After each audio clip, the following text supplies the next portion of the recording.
आवड लागणंच दुर्लभ गोष्ट आहे, तर सत्संग प्राप्त होणं फार लांबची गोष्ट आहे. असं म्हटलेलं आहे ज्ञानोबा म्हणतात, बहुत सुकृताची जोडी म्हणून विठ्ठली आवडी. अनेक जन्माचं सुकृत जेव्हा अनायासाने उदयाला येतं तेव्हाच त्याला देव आवडायला लागतो, नाहीतर त्याला देव धर्म काहीही कळत नाही. का कळत नाही? कारण त्याचं कारण आहे पुण्य कमी पडतं. जिथे सुकृत उदयाला आलं तिथे भगवंताची प्राप्ती होते. भगवंताची अनुभूतीचं हे सगळ्यात महत्त्वाचं केंद्रबिंदू आहे. पुण्य उदयाला आलं की निश्चित भगवंताची प्राप्ती झाल्यापासून त्याला कोणी वाचू शकत नाही. आणि म्हणून ज्या अर्थी आपण या मंडपापर्यंत आलो, 4 प्रकारच्या शास्त्रामध्ये कृपा अत्यंत महत्त्वाच्या मानल्या गेलेल्या आहेत. सगळ्यात पहिली कृपा आहे ती मणिरामजीची कृपा. ज्या ग्रंथाचं आपण श्रवण करतो, ज्या ग्रंथावर आपण श्रद्धा ठेवतो, ज्या ग्रंथावर आपण निस्सीम भाव ठेवतो, तो ग्रंथसुद्धा एक ना एक दिवस आपल्यावर कृपा केल्याशिवाय राहत नाही. ग्रंथ बोलतात.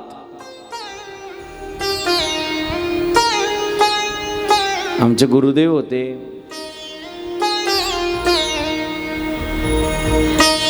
त्या गुरुदेवांनी, माझ्या गुरुदेवजींनी रामचरित मानस त्यांच्या विद्यार्थी अवस्थेत घेतलेलं होतं. विद्यार्थी अवस्थेत घेतलेलं रामचरित मानस त्यांनी 88 वर्ष सांभाळलं. ते त्या ग्रंथाला कोणाला हातही लावू देत नव्हते. मी त्यांना एकदा म्हटलं, बाबा ग्रंथ फार जीर्ण झालाय, नवीन घेऊया आपण. मला म्हणे, नाही, नवीन जर ग्रंथ घेतला ना तो माझ्याशी बोलणार नाही, हा ग्रंथ माझ्याशी बोलतो. याचा अर्थ असा आहे, ग्रंथ कृपा आपल्यावर होते. फक्त तेवढ्या निस्सीम भावाने त्या ग्रंथाची सेवा करणारा माणूस पाहिजे. कुठलाही ग्रंथ असू द्या, त्या ग्रंथाचा, त्या शास्त्राची कृपा होणं म्हणजे भगवंताची कृपा आहे. आणि तिसरी कृपा आहे ती संत कृपा. पहिली कृपा मनाची, दुसरी ग्रंथाची आणि तिसरी संत कृपा. जिथपर्यंत संत कृपा प्राप्त होत नाही तिथपर्यंत भगवंत प्राप्त होत नाही. देव आपल्या समोर जरी उभा राहिला तरी सुद्धा देवाला ओळखण्याची जी दृष्टी आहे ते साधू देत असतात. साधू कृपेशिवाय आपल्याला भगवंत कळत नाही. जसं आपली आईच आपल्या प्रत्येक नात्याचा आपल्याला परिचय करून देऊ शकते, तसं भगवंताचा परिचय करून देणारे संत आहेत.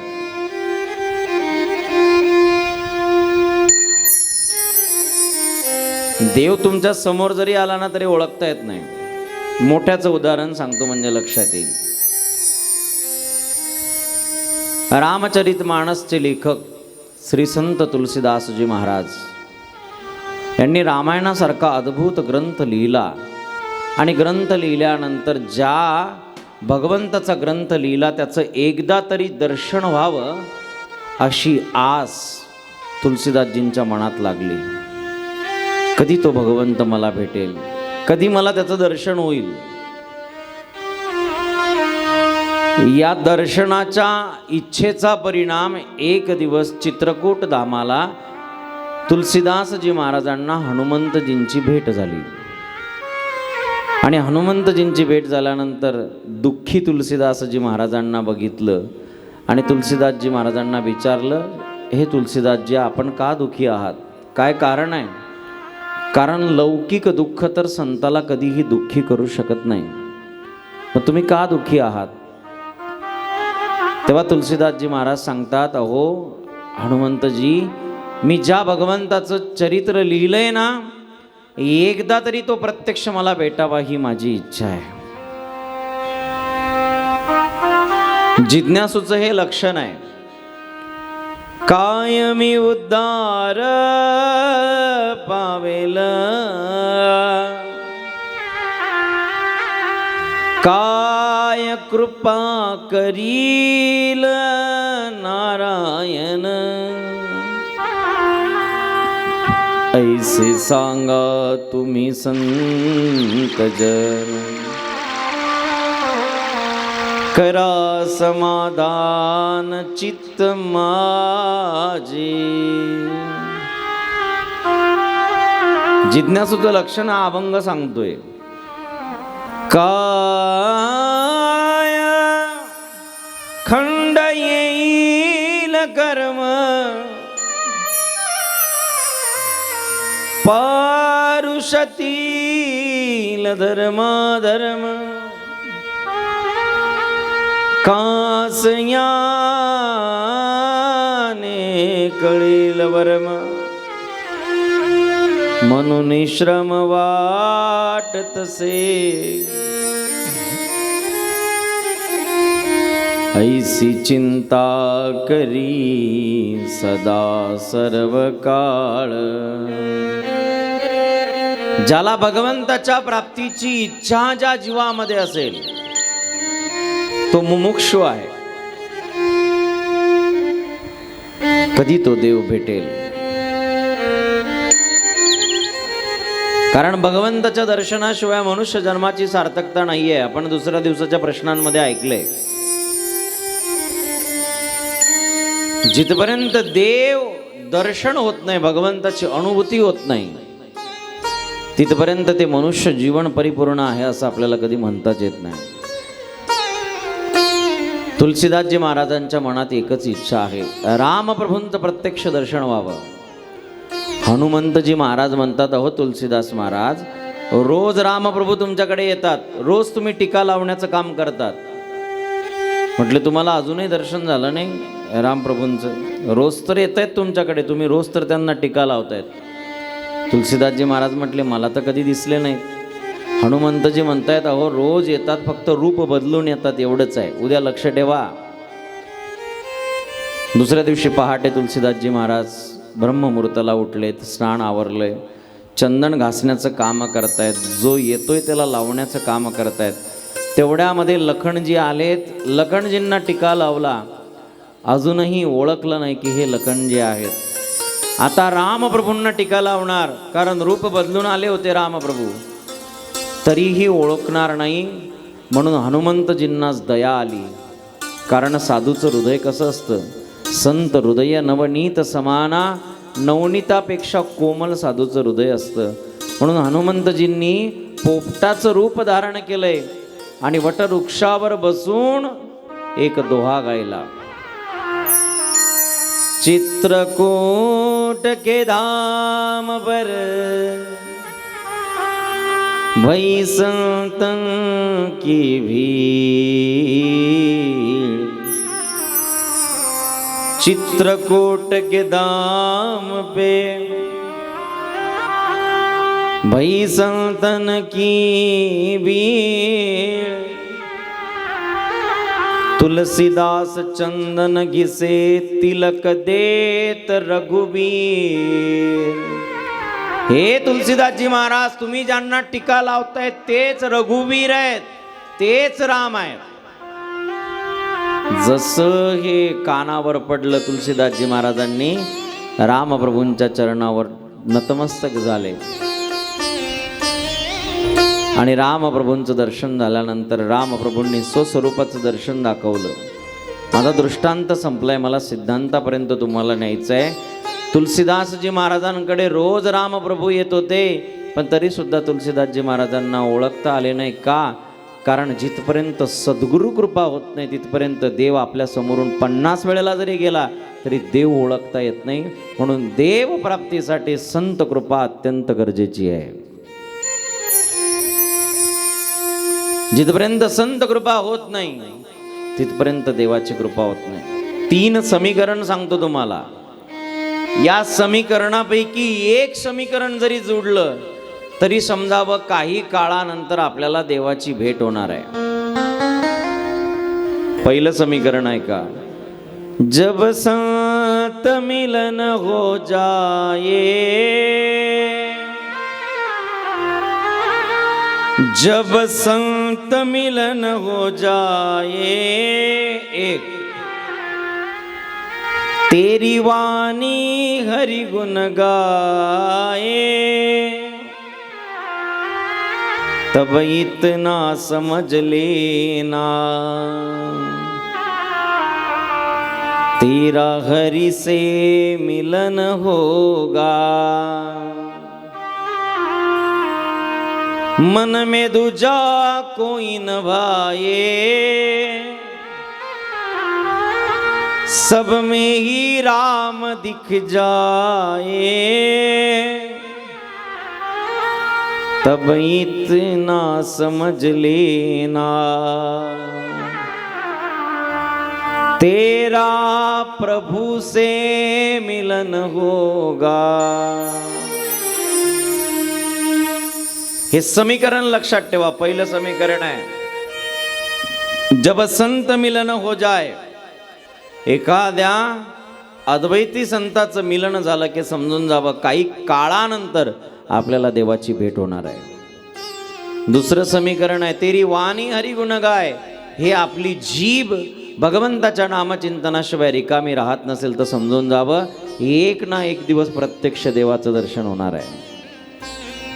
तिसरं समीकरण आहे, मन में दूजा कोई न भाए. या मनामध्ये दुसरं कोणीच आवडत नसेल, एक देवच आवडत असेल तर समजून जावं एक ना एक दिवस भगवंताचं दर्शन होणार आहे. आणि चौथा आहे, सब में राम दिख जाए. जगतामध्ये सगळे स्त्री सीतादेवी दिसायला लागल्यात आणि जगतातले सगळे पुरुष राम दिसायला लागलेत की समजून जावं काही काळानंतर प्रत्यक्ष राम भेटणार आहेत. हे 4 समीकरण आहेत देवाला प्राप्त करण्याचे. याच्यातलं एक समीकरण जरी जुडलं ना तरी सुद्धा देवाची प्राप्ती होणार. याच्यापासून तुम्हाला कोणीही रोखू शकत नाही. म्हणून पहिली कृपा आहे मनाची, दुसरी कृपा आहे शास्त्राची, तिसरी कृपा आहे संताची आणि सगळ्यात शेवटची कृपा आहे भगवंताची. पण गंमत अशी आहे, बिगर देवाच्या कृपेशिवाय संत भेटत नाहीत आणि संत कृपेशिवाय देव भेटत नाही. ह्या 2 कृपा एकमेकाला अत्यंत महत्त्वाच्या आहेत. संताची कृपा झाली की समजून जावं देवाची कृपा झाली. चला 2 मिनिट रामायणात जावंच लागेल हा विषय समजण्यासाठी. आणि अर्धवट सोडणं माझा काही स्वभाव नाही. सीतादेवीला शोध करण्यासाठी हनुमंतजी निघालेत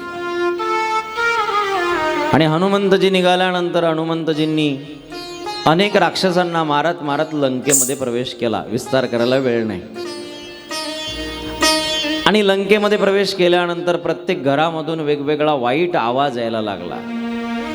कारण ती लंका निशिचरांची लंका होती. पण त्या निशिचराच्या लंकेच्या नगरीमध्ये एका घरामधून राम नावाचा ध्वनी यायला लागला. हनुमंतजी म्हणतात चला पाणी पिण्याची व्यवस्था झाली. लंका निशिचर निकर निवासा, यहाँ कहा सज्जन करवासा. राम सिया राम जय जय राम. राम सिया राम जय जय राम. लंका निशिचर निकर निवासा,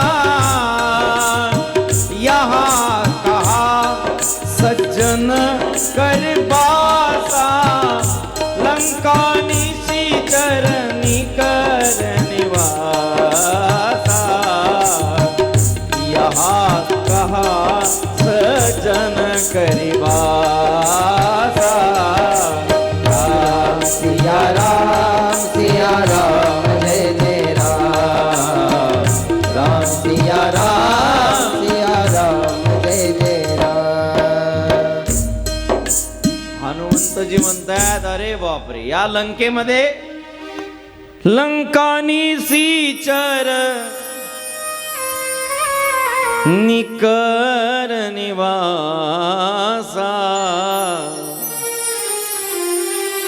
यहाँ कहा सज्जन करवासा. या निशाचराच्या लंकीमध्ये कोण असा सज्जन राहतो? याचा अर्थ असा आहे, ज्याच्या घरातून राम नामाचा ध्वनी येतो तो सज्जन आहे. ज्याच्या घरातून राम नामाचा ध्वनी येतो तो सज्जन आहे. हनुमंतजी म्हटले चला जाऊ द्या, आपल्याला पाणी पिण्याची तरी व्यवस्था झाली. हनुमंतजींनी त्या घरात प्रवेश केला. जसं मारुती रायाला बिभीषणजींनी बघितलं, बिभीषणाला पाहिल्याबरोबर बिभीषणांनी काय उद्गार बाहेर काढले. बिभीषण म्हटले, हे हनुमंतजी, मला आजपर्यंत तर माझी भगवंतावर श्रद्धा होतीच. काळजीपूर्वक विषय ऐका म्हणजे तुमच्या लक्षात येईल. बिभीषणजी म्हणतात, हे मारुती राया, आजपर्यंत मला रामावर श्रद्धा होतीच, पण ज्या क्षणाला तुमचं दर्शन झालं ना, माझी श्रद्धा अजून 10 पटीने घट्ट झाली की ज्या अर्थी तुम्हाला रामप्रभूंनी माझ्याकडे पाठवलंय त्या अर्थी रामप्रभूंनी माझा स्वीकार केला. बिभीषणजींच्या मुखातली चौपाई ऐका. अब मोई भा भरोस हनुमंता,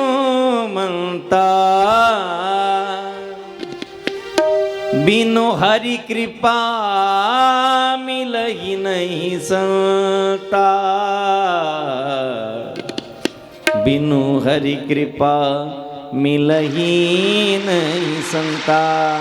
आतापर्यंत भरोसा होताच, पण आता एवढा घट्ट झाला कारण मला माहिती आहे, जिथपर्यंत देवाची कृपा होत नाही तिथपर्यंत संत भेट होत नाही. आणि ज्या अर्थी मारुती राया तुमची भेट झाली, तुमचं दर्शन झालं ना, त्या अर्थी देवाने माझ्यावर कृपा केली. संताच्या कृपेसाठी देवाची कृपा लागते आणि देवाच्या प्राप्तीसाठी साधूची कृपा लागते. हे दोन एकमेकांना जोडलेले पैलू आहेत. एका कृपेने भागत नाही. म्हणून तर म्हटलेलं आहे ज्ञानोबारायांनी, गुरुविन अनुभव कैसा कळे. जर गुरु नसेल तर अनुभव कसा कळेल. त्या भगवंताला जाणण्यासाठी साधूच्या नजरियेमधून आपल्याला जावं लागेल. जिथपर्यंत साधूची कृपा होत नाही तिथपर्यंत देवाची कृपा होत नाही, देवाची कृपा होत नाही तिथपर्यंत साधूची कृपा होत नाही. पुढचं सांगू का? देव आणि साधू वेगळे नाही, एकच आहेत. देवते संत निमित्त त्या प्रतिमा. देवाला देवत्व म्हणून जे करता आलं नाही ते करण्यासाठी संत म्हणून यावं लागलं. भगवंताने अर्जुनाला गीता सांगितली, पण गीता सांगितल्यानंतर ती गीतेची भाषा संस्कृत भाषा आहे, क्लिष्ट आहे, सर्वसामान्यांना समजणार नाही. म्हणून त्याच पांडुरंग परमात्म्याने मराठीमध्ये ज्ञानेश्वरीचं भाष्य केलं. म्हणून आपण ज्ञानोबारायांच्या आरतीत म्हणतो, लोपले ज्ञान जगी हितने नाती कोणी, अवतार पांडुरंग नाव ठेविले ज्ञानी. पांडुरंगाचाच अवतार म्हणजे ज्ञानोबाराय. महाविष्णूचा अवतार हो, सखा माझा ज्ञानेश्वर.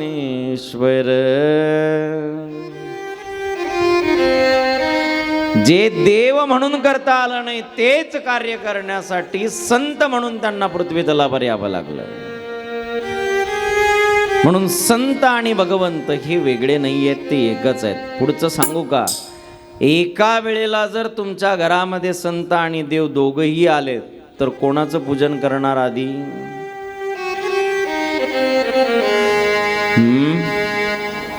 संतांचं. का? कारण संतांचं पूजन करण्यामध्ये दोघाचं पूजन होतं आणि देवाचं पूजन केलं तरी एकट्याचंच पूजन होतं. देव सारावे परते संत बुजावे आरते. म्हणून साधूची कृपा झाली म्हणजे देवाची कृपा व्हायला वेळच लागत नाही, नाहीच लागत. कारण साधूच्या घरी देव न सांगताना गडी म्हणून काम करतो.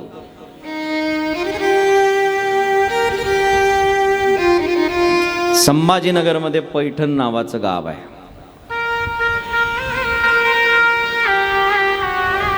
त्या पैठणमध्ये शांती ब्रह्म एकनाथ महाराज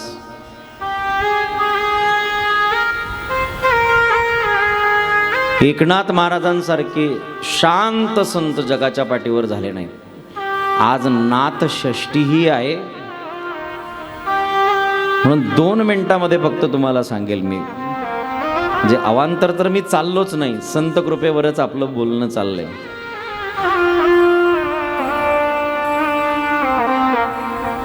नाथ महाराज पैठणमध्ये राहत असताना जगाच्या पाठीवर असे अनेक माणसं होऊन गेलेत. काहींकडे श्रीमंती आहे तर स्वभाव शांत नाही, स्वभाव तापड आहे. काहींच्या घरामध्ये श्रीमंती आहे, स्वभाव शांत आहे, पण देवाची भक्ती नाहीये. पण ज्यांच्याकडे बघितल्यानंतर देवाची प्राप्तीही आपल्याला दिसते, ज्यांच्याकडे बघितल्यानंतर शांतीही दिसते, आणि ज्यांच्याकडे बघितल्यानंतर श्रीमंतीही दिसते, जगाच्या पाठीवर एकच संत ज्यांचं नाव एकनाथ महाराज. जगाचा नाथ त्याला जगन्नाथ म्हणतात. काय म्हणतात? जगाचा नाथ असा जो तो जगन्नाथ, पण त्या जगन्नाथाचाही नाथ तो एकनाथ. ज्याच्या घरी भगवंत सुद्धा 36 वर्ष कावडीने पाणी भरत होते. कावडीने पाणी ज्या घरी चक्रपाणी वाये,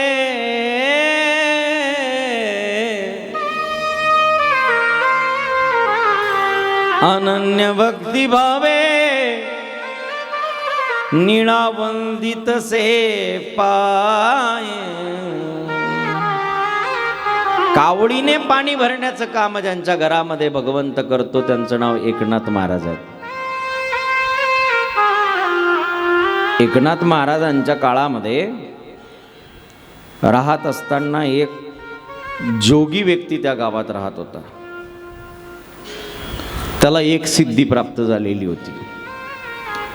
आणि काही काही लोकांना एक सिद्धी जरी प्राप्त झाली ना तरी सुद्धा त्याला असं वाटतं माझ्यासारखा जगात कोणीच नाही. म्हणून तो नाथ महाराजांना फार कनिष्ठ समजायचा,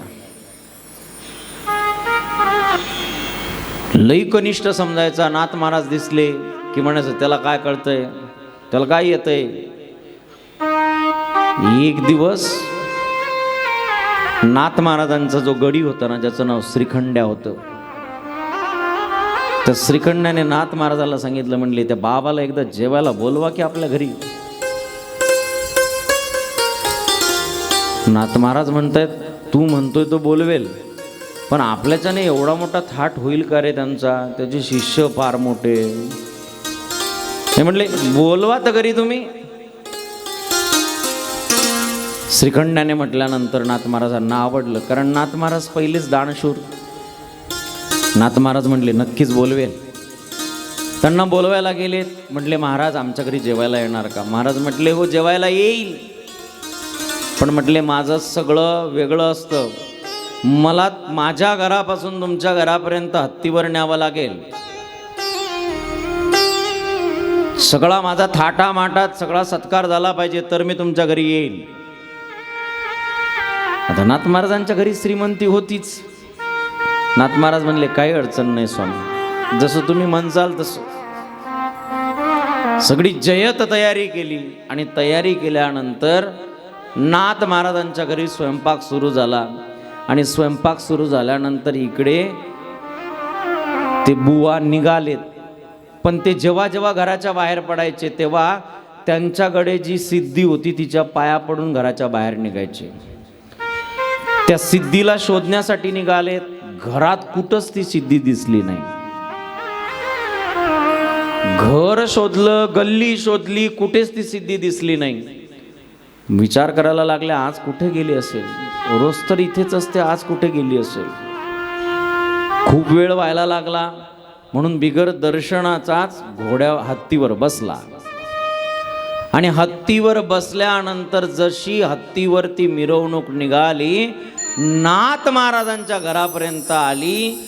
जिचं दर्शन करून हा रोज घराच्या बाहेर पडायचा आणि लोकांना सिद्धीने बोलवायचा, तीच सिद्धी नाथ महाराजांच्या घरी रांगोळी काढण्याचं काम करत होती.